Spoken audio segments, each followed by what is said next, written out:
quem faz feliz meu coração. Tua palavra, teu corpo e sangue, o teu amor sustenta minha. Proclamação do Evangelho de Jesus Cristo segundo Lucas. Glória a vós, Senhor. Naquele tempo, Jesus entrou no templo e começou a expulsar os que ali vendiam. E disse: Está nas Escrituras, minha casa será casa de oração. No entanto, vocês fizeram dela uma toca de ladrões. Jesus ensinava todos os dias no templo. Os chefes dos sacerdotes e os doutores da lei e os notáveis do povo procuraram um jeito de matá-lo, mas não sabiam o que fazer, porque o povo todo ficava fascinado quando ouvia Jesus falar. Palavra da salvação, glória a vós, Senhor. Meus irmãos e minhas irmãs, que as palavras do Santo Evangelho perdoem os nossos pecados. Amém. Caríssimos irmãos e irmãs, o nosso destino deve ser traçado de acordo com o que Deus quer para a nossa vida. É claro que isso nós aprendemos no Evangelho de ontem, em que Jesus fala abertamente sobre como ele estará no nosso destino. Porém, no Evangelho de hoje, ele traz uma reflexão um pouco todo contrária sobre esse destino. O nosso destino deve estar fixo a ele, sem nenhum empecilho. Porque quando nós criamos empecilhos na nossa vida, nós viramos empecilho na vida de alguém. Olha que coisa interessante, que coisa magnífica que Jesus fala no Evangelho de hoje. Quando nós criamos empecilhos, nós viramos empecilhos na vida de outra pessoa. Que coisa interessante. No Evangelho de hoje, Jesus traz a seguinte reflexão.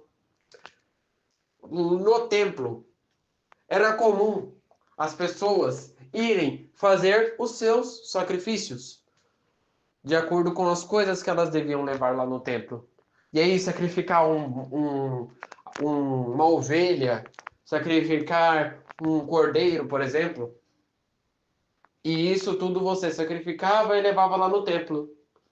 Porque esta era a oferta daquela época. Naquela época também existia essas tendas que vendiam os animais justamente com este intuito.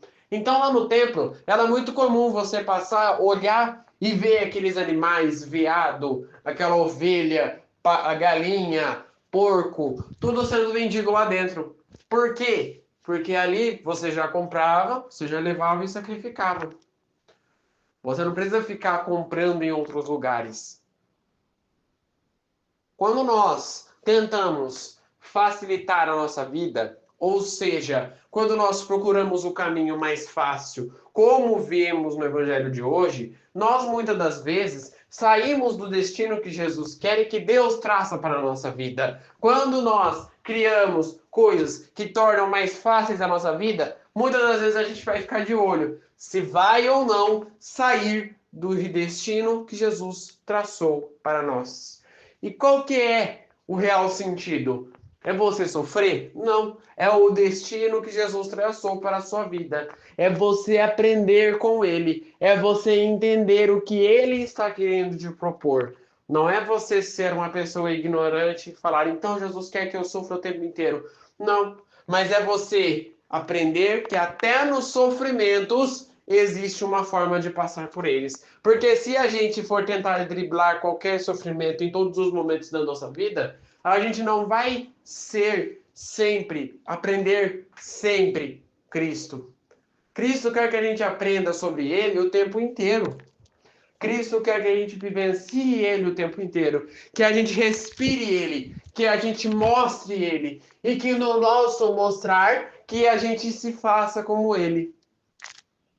Que coisa interessante que a irmã ontem falou no Terço da Misericórdia, que ela disse mais ou menos assim: Cristo, Jesus quer fazer de você um instrumento dele. E para você ser este instrumento, você deve ser aquela pessoa que saindo de casa, as pessoas vão olhar para você como olhar como Cristo. A pessoa vai olhar para você e vai lembrar de Cristo.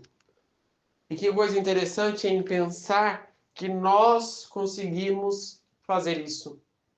E como nós conseguimos fazer isso? Num ponto muito simples. Aceitando que dificuldades virão, mas que todas as dificuldades serão enfrentadas através de Cristo. E essas dificuldades têm que ser relembradas lá do evangelho que eu falei para vocês há muitos dias atrás, mas foi nessa semana, acho que foi lá na segunda, terça-feira, que a gente estava falando das dificuldades, que eu disse que a gente não pode perguntar por que disso, mas a gente deve perguntar o para que disso. Ah, mas por que que eu estou sofrendo nesse mundo? Por que que Deus manda esse sofrimento? Não, a gente deve perguntar para que Jesus mandou o sofrimento na minha vida? Para que Jesus quer que eu sofra? E aí nós vamos aprender que Jesus não faz ninguém sofrer, mas ele dá o aprendizado. Nós não somos enviados para sofrer neste mundo. Nós somos enviados para aprender com ele, aprender com as dificuldades, com os empecilhos, com aquilo que não vai dar certo, com aquilo que vai dar errado, com aquilo que a gente não vai conseguir fazer, com aquilo que a gente consegue fazer. Tudo isso nós vamos aprender. E aí, entendendo que nós vamos aprender sobre essas coisas, nós conseguimos entender o foco principal do evangelho de hoje. Nós precisamos aprender mais. Vejam bem, nós precisamos aprender mais. Até os chefes e os doutores da lei precisam aprender mais. Porque eles, se eles soubessem das leis de verdade, eles não deixariam jamais, se eles gostassem de cumprir mesmo as leis, eles não deixariam jamais que ali dentro fosse feito vendas de animais. Porque é como Jesus disse, está escrito. Como Jesus disse, está escrito nas Escrituras: minha casa será casa de oração. Está escrito. Então, se eles compreendem muito bem as Escrituras, obviamente, se eu compreendo, eu vou fazer de tudo para que não aconteça nada de errado. Só que eles não faziam isso. Eles procuravam corrigir o outro e não corrigir as ações deles. Vejam só. E além de tudo isso, no final do Evangelho nós descobrimos uma coisa muito interessante. Eles estavam querendo matar Jesus. Eles estavam querendo matar Cristo. E por quê? Não aceitaram a verdade. Caríssimos irmãos e irmãs, é um erro tremendo quando nós não aceitamos a verdade, quando nós não aceitamos com bravura a verdade que os outros colocam na nossa vida ou que Cristo coloca na nossa vida, nós procuramos a todo instante matar aquela pessoa para que ela cale-se de uma vez e que a gente não escute mais a verdade. Só que nós viveremos sempre de aprendizado. Não adianta você falar, tá bom, eu já sei disso, que você sempre vai aprender. Por mais que você já saiba.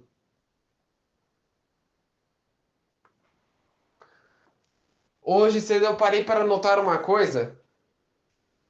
E aí eu conversando com a minha mãe eu falei para minha mãe assim, mas putz, todo dia você me explica de alguma coisa. Todo dia você me ensina alguma coisa. Todo dia você fala que eu estou errado em alguma coisa. E aí eu parei para meditar, pensei. E aí eu falei, mas espera aí. Todos nós vamos aprender. E não é de hoje, é de hoje até o último dia da nossa vida. O que ela fala é função dela falar. Se você tá bravo com a sua mãe porque a sua mãe tá te ensinando alguma coisa, levante as mãos para o céu e dê graças a Deus, porque muitos jovens nasceram sem esse contato. Muitos jovens nasceram sem uma mãe e hoje vivem pelo mundo. Ou às vezes foram educados pelo pai, são grandes pessoas na vida, mas querem esse carinho, esse contato, e não tem. Deem graças para Deus, porque vocês têm uma mãe. Porque vocês têm um ombro que te ensina, que pega firme e não deixa vocês caírem. De forma nenhuma, a nossa mãe não vai deixar a gente cair. E por que não? Porque quando nós falamos de mãe, nós lembramos de Nossa Senhora. O maior exemplo de mãe que nós temos na nossa vida é Nossa Senhora, a maior mãe de todas, a melhor, a que melhor educou o seu filho Jesus, que ensinou verdadeiramente o dom da humildade e que não queria jamais que Jesus caísse, que ajuda Jesus na queda a se levantar. Este é o total exemplo. Quando nós começarmos a falar, mas que eu não gosto da minha mãe, que eu tenho raiva dela, olhe para Nossa Senhora. E aí eu te digo uma coisa, quando você está falando mal da sua mãe, você também está falando mal de Nossa Senhora. Sim. Mas que eu não converso com a minha mãe, que eu não falo com ela, porque ela é muito chata, que não sei o quê. Olhe para Nossa Senhora.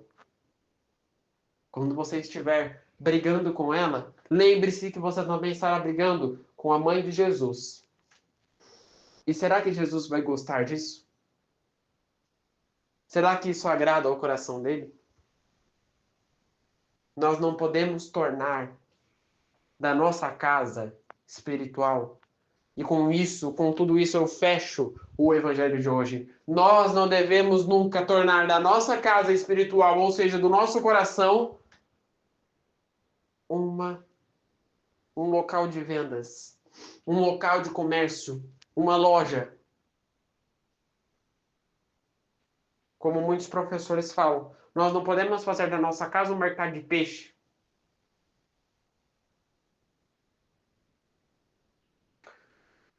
Rezemos juntos. Pai nosso, que estais nos céus, santificado seja o vosso nome. Venha a nós o vosso reino. Seja feita a vossa vontade, assim na terra como no céu. O pão nosso de cada dia nos dai hoje. Perdoai as nossas ofensas, assim como nós perdoamos a quem nos tem ofendido. E não os deixeis cair em tentação, mas livrai-nos do mal. Amém. Para a gente finalizar. Por que nós não podemos deixar que a nossa casa espiritual vire um mercado de peixe? Porque nós estaremos preocupados muito com os problemas que vierem no nosso coração, com as coisas que vierem na nossa vida, e esqueceremos da paz e do silêncio, que é os principais fundamentos para encontrarmos Jesus na nossa vida. Jamais deixe da sua casa virar um comércio. Que no dia de hoje fique na paz e na alegria de Deus.